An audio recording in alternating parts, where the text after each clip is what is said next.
Hello everyone! Vamos ver hoje o uso da palavra if nas frases e vamos ver o que acontece nestas frases quando eu uso if, porque eu vou estar ligando, na verdade, dois períodos simples e transformando num composto. E aí eu vou ter que coordenar os verbos. Isso vai ser muito importante. So, let's see the first example. If she asks me to, I will go away. Se ela me pedir, eu partirei. Asks, combinando com she, terceira pessoa do singular, no simple present, no presente simples, e na segunda parte, will, levando o verbo para o futuro. If she asks me to, I will go away. Então eu uso o presente na oração do if e o will no complemento, na segunda oração. I won't go away unless she asks me to. Eu não partirei, a menos que ela me peça. Eu estou usando aí a palavra unless, que é um irmãozinho do if. Só que o if normalmente é usado em frases afirmativas e o unless me dá esse tom de negatividade. Unless, a menos que. Então, eu não partirei. I won't go away. É a negação de will not. A menos, unless she asks me to. A menos que ela me peça. If she asked me to, I would go away. Olha o que aconteceu. O verbo ask agora está no passado, com ed. If she asked, se ela me pedisse, I would go away. Eu iria embora.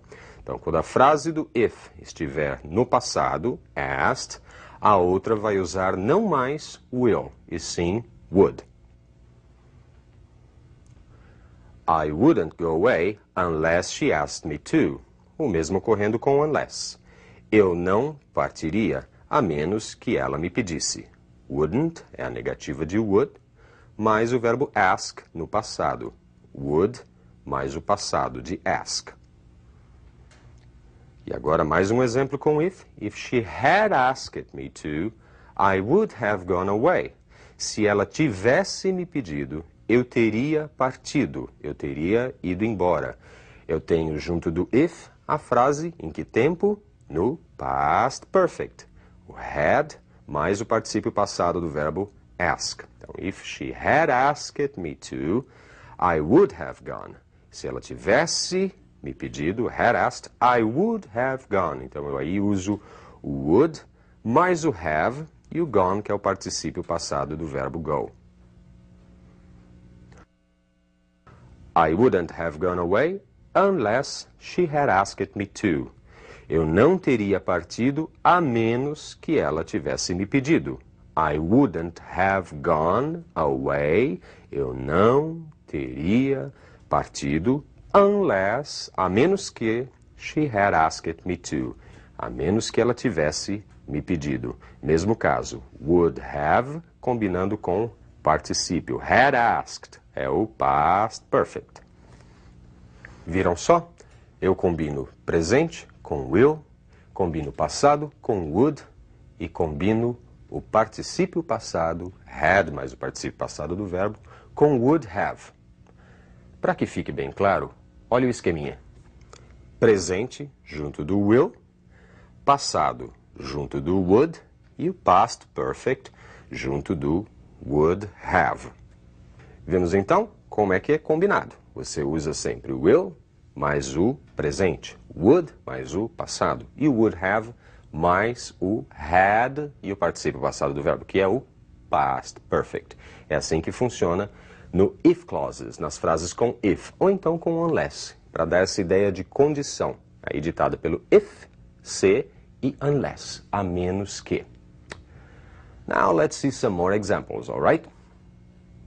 If I am elected, I'll give employment to people. Promessa de político. Se eu for eleito, darei emprego ao povo.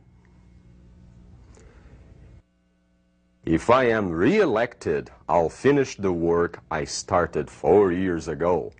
Se eu for reeleito, terminarei o trabalho que comecei há 4 anos atrás.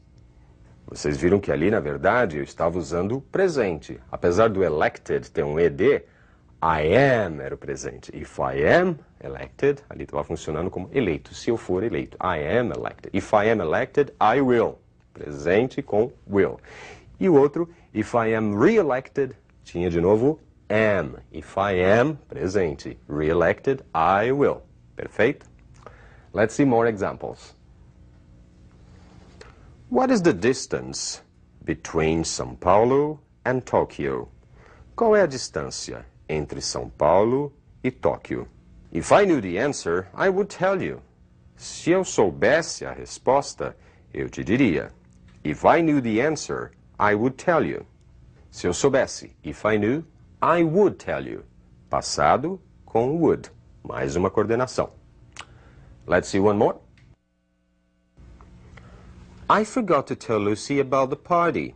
Eu esqueci de falar com a Lucy sobre a festa.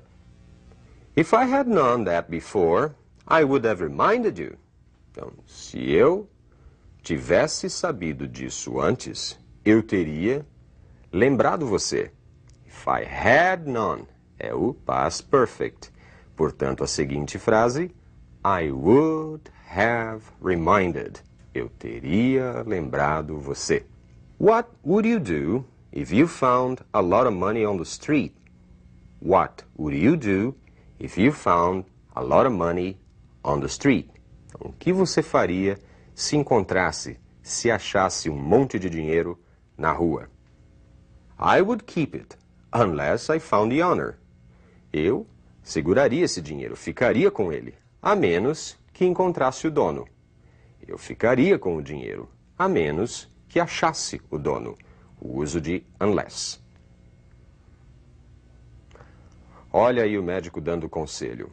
Unless you stop smoking, you may have serious health problems. A menos que você pare de fumar, você pode ter sérios problemas de saúde. Unless you stop smoking é o uso do unless, a menos que. A menos que você pare. Unless you stop smoking, you may have serious health problems. Olha os dois agentes aí. Should plan A fail, we use plan B. Caso o plano A falhe, nós usamos o plano B. What plan B? Que plano B? Este foi um caso especial do uso de should, que nós já vimos, quer dizer deveria. Mas quando ele faz essa inversão, should plan A fail, caso o plano A falhe, ele tem essa ideia de no caso de, quando ele está invertido numa oração que não é uma pergunta. Então prestem atenção nisso ao ler um texto. Should, deveria, porém nesse caso ele está invertido e quer dizer no caso de, né? Should plan A fail. Let's see more. Olha o casal conversando. Unless you stop looking at that girl, I will go ape. Unless you stop looking at that girl, I will go ape. Então, a menos que você pare de olhar para aquela moça, eu vou ficar furiosa. I will go ape. É um idiomatismo em inglês. I will go ape. Você tem que entender como um todo. Go ape quer dizer ficar nervosa, ficar furiosa. What girl? Que garota? What girl? Que moça? Don't play the mug. The one wearing a white bikini. Não banque o bobo. Don't play the mug. É um outro idiomatismo na língua inglesa. Quer dizer bobo, mug, que também quer dizer caneca. Vocês sabiam disso? Mas aí nessa frase quer dizer bobo. Don't play the mug. Não banque o bobo. The one wearing a white bikini. Aquela que está usando um biquíni branco. But I was not looking at her. Mas eu não estava olhando para ela. But I was not looking at her. Well, if you were not looking, how did you know the one I was talking about? Bom, se você não estava olhando, como você sabe de quem eu estava falando? Uma condicional aí. If you were not looking, how did you know the one I was talking about? Coordenando passado com passado, viram? If you were not looking, passado do verbo to be, were. How did you? Passado simples, usando did. Se você não estava olhando, como você sabia de quem eu estava falando? Oh gosh, what a catch-22. Ai, meu Deus, que beco sem saída. What a catch-22. Catch-22 é uma expressão na língua inglesa que quer dizer situação sem saída, beco sem saída. Ai, meu Deus, que beco sem saída. Okidoki, vocês viram então o uso de if e unless em alguns diálogos. Okidoki?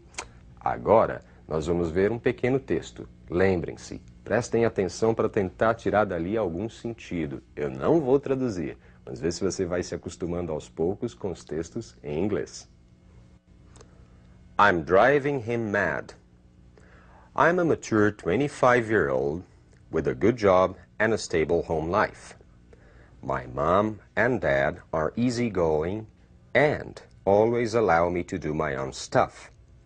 I should be happy, but I'm spoiling everything with my jealousy. My boyfriend and I have the most awful quarrels whenever he looks at other women. I even get angry if he watches girls on TV. He used to reassure me all the time, which helped. But now he's so fed up with my constant moaning that he just storms out of the room. I know it is only natural for men to look at girls, but I can't stand it. I'm scared that I'll lose him if I don't control my feelings. Ok? Vimos ali o uso de alguns ifs, né, de algumas vezes a palavra if, e vimos também um monte de verbos, um monte de tempos verbais misturados. Deu para abstrair algum sentido? Sim, estava falando mais ou menos do mesmo assunto que aquele diálogo anterior.